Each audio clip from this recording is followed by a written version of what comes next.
namaku Dila. Aku seorang ibu dari 2 orang anak. Anakku yang pertama umur 5 tahun, yang kedua umur 7 bulan. Aku juga punya binatang peliharaan. Di rumah ada kucing. Dulu punya anjing, tapi anjingku sudah meninggal semuanya.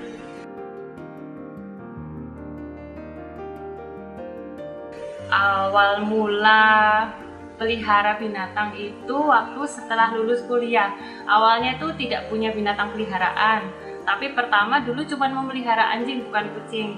Pertama kali memelihara kucing itu karena nemu, bukan beli. Karena dulu pertama kali kucing pertama saya itu namanya Ginger. Ginger itu saya temukan itu justru waktu saya masih hamil muda, hamil sekitar umur 2 bulan atau 3 bulan kehamilan waktu anak pertama saya. Dulu saya nemu Ginger itu di dekat pasar karena saya lihat ada kerumunan, ternyata ada anak kucing yang ditabrak dan terluka. Nah, terus kucing kedua saya itu juga saya adopsi karena menemukan dari gereja waktu malam Paskah. Nah, makanya yang kucing kedua saya itu saya kasih nama Easter karena waktu malam Paskah nemunya gitu. Nah, Easter itu saya temukan waktu saya itu hamil 8 bulan anak pertama saya. Nah, terus kemudian yang ketiga Sompi saya adopsi dari AFC, dan yang keempat kucing saya namanya Christmas. Namanya Christmas karena dulu nemunya waktu dekat Natal.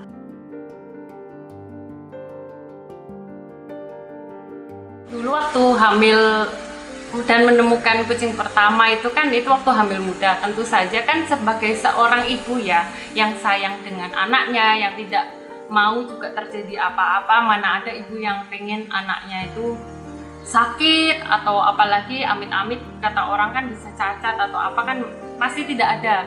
Saya justru yang sebenarnya paling concern, yang paling khawatir, tapi kan saya mencari cara gitu loh. Tentu saja tuh banyak orang tuh, tetangga, saudara itu kan memberi nasihat, memberitahu, tapi saya tuh tahu waktu itu posisinya mereka itu, saya anggap mereka itu bentuk perhatian mereka karena pingin saya tuh sehat, anak saya sehat, jadi saya mikirnya begitu. Tapi saya juga merasa bahwa saya itu sebagai orang dewasa itu rasanya penting untuk membuat keputusan yang tepat, walaupun waktu itu juga saya ragu. Makanya waktu itu saya ke dokter, berkonsultasi, dokter meminta saya untuk melakukan tes darah TORCH. Saya sudah melakukan, hasilnya negatif. Padahal saya juga berinteraksi dengan kucing, saya juga menjadi volunteer di sebuah organisasi non-profit yang merawat binatang-binatang yang terlantar, yang diabaikan, yang terluka. Tapi saya nyatanya negatif pada tes darahnya itu. Terus saya juga mencari tahu, karena kan sekarang akses internet itu mudah sekali. Nah, saya tuh lebih percaya untuk melakukan sebuah penelitian kecil dengan membaca, mempergunakan sarana yang saya punya dari internet. Jadi daripada tanya orang yang kurang jelas, saya coba cari tahu, mulai baca jurnal. Terus saya punya kenalan dokter hewan yang perempuan yang juga punya anak, dan anaknya juga sehat. Terus dokter hewan yang masih hamil dan masih bekerja, saya tanya mereka, terus bagaimana tipsnya. Jadi dengan membekali informasi yang tepat itu bisa membuat saya lebih yakin bahwa saya tidak perlu mengorbankan salah satu. Karena menurut saya baik kucing saya, anjing saya waktu itu, keluarga saya itu sama pentingnya gitu loh. Saya merasa justru ketika saya memberikan atau misalnya membuang, istilahnya menerlantarkan atau mengalihkan tanggung jawab ke orang lain, saya tuh merasa justru tidak bisa menjadi contoh yang baik ke anak saya yang akan saya lahirkan. Jadi saya waktu itu berpikir bahwa mempertahankan kucing saya dengan memperhatikan beberapa hal yang dari temuan yang saya baca.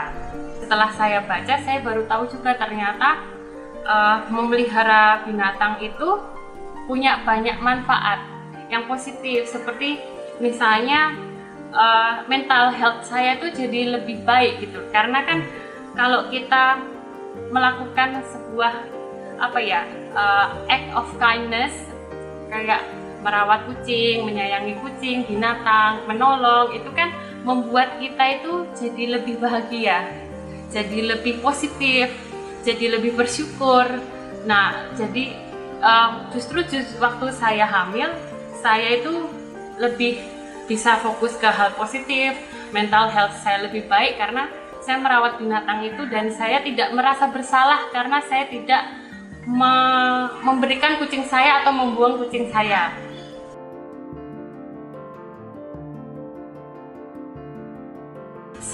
Sebenarnya itu standar saja, seperti kayak waktu kita zaman COVID gini kan kita harus jaga kebersihan, kita harus cuci tangan, itu sebenarnya sama aja. Karena tidak semua kucing itu sakit. Sama kayak manusia, tidak semua manusia itu sakit dan bisa menularkan penyakit sama kita. Yang bisa kita lakukan adalah melakukan tindakan pencegahan.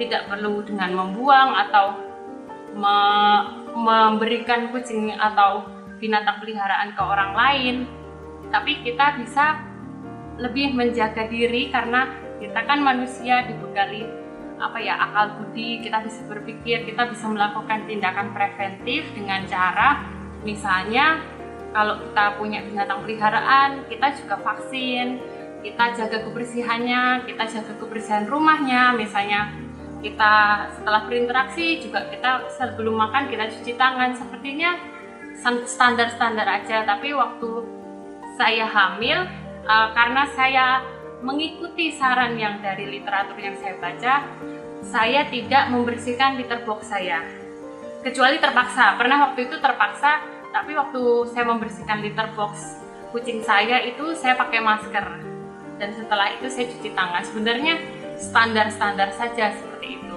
tidak ada sesuatu yang perlu berlebihan ditakutkan menurut saya sih.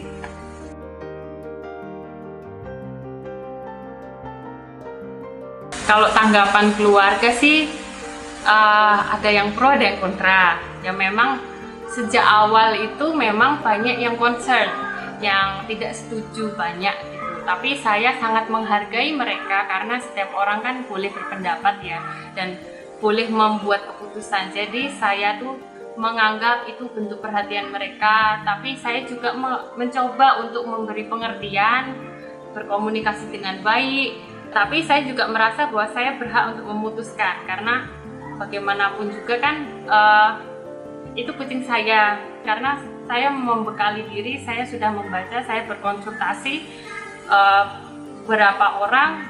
Akhirnya saya juga sebagai seseorang dewasa itu memutuskan untuk punya pendapat tersendiri dengan juga menghargai keluarga saya atau teman saya atau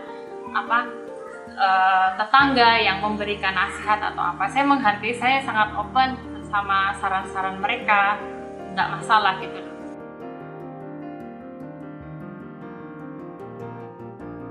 Oke, kalau pesan saya sih begini ya, kalau misalnya kita kan sebagai manusia yang memang dibekali akal dan budi, itu sebenarnya kalau kita merasa ragu saat hamil kok masih punya kucing, itu kita bisa mencari informasi yang tepat,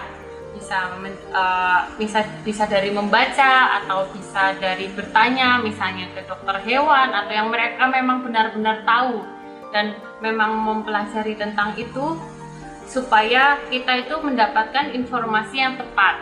Karena dan menurut saya tidak usah terlalu dimasukkan di hati. Kalau misalnya ada orang atau misalnya tetangga atau keluarga misalnya memberitahu, itu cukup dipahami saja bahwa itu adalah bentuk perhatian mereka yang sangat concern terhadap keselamatan kita, kesehatan kita, dan kesehatan bayinya. Tapi kita juga sebagai orang dewasa, sebagai seorang manusia yang punya hati nurani, itu lebih baik saya harapkan bisa membuat keputusan yang bijaksana, yang tepat, agar kita tuh dengan binatang peliharaan, dengan keluarga semuanya itu bisa hidup harmonis tanpa mengorbankan satu sama lain.